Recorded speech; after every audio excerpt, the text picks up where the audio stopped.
So last year, Humanity First Germany, they had a team of Ahmadi doctors as well as German doctors who went to Nepal. And this was before the earthquake. And it was really a huge sacrifice on part of the German doctors, because basically they get only a couple of weeks a year where they get vacation time. And they dedicated their own vacation time to Humanity First. So now the project is on the way, and it's the day before they're supposed to leave. And one of the Ahmadis who's in charge of the project, he writes a letter to Hazur asking for prayers for the success of the event. And this is literally right before they're supposed to leave. And Hazur's response comes back, and it says that ruke abhi mat jaye, meaning that stay, don't go yet. So the project manager, he told this to the other Ahmadis. They were shocked, but they obeyed.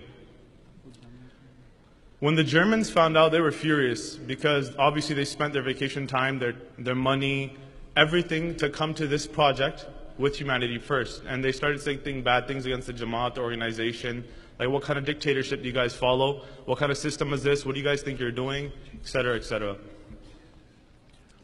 The very next day, Nepal was hit with the second most devastating earthquake that the country has ever seen.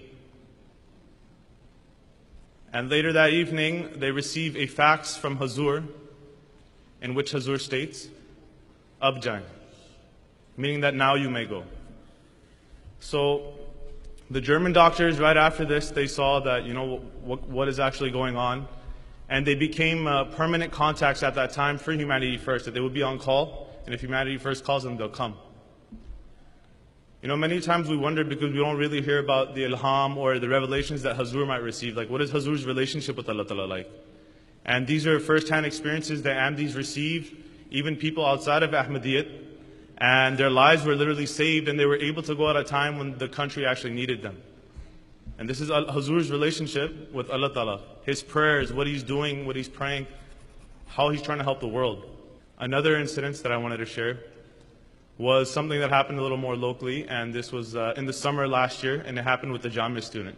So a couple of Jamia students, they were sent to a tabligh stall at CNE, and a lady came up to one of the Jamia students, and she asked that, have you ever received revelation? Meaning, have you ever received ilham? And he was kind of taken back, but he's like, I haven't received ilham, but I've had my prayers accepted in extraordinary ways, and true dreams that that were honestly amazing for me.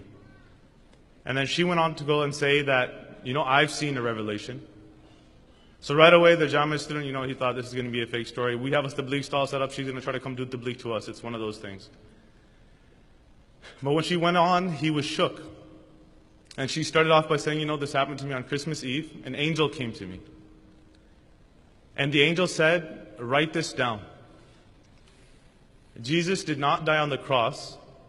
He survived, traveled, and is buried in Kashmir. When he will return, he will come from India, and he will bring the Quran in Urdu, which means the commentary.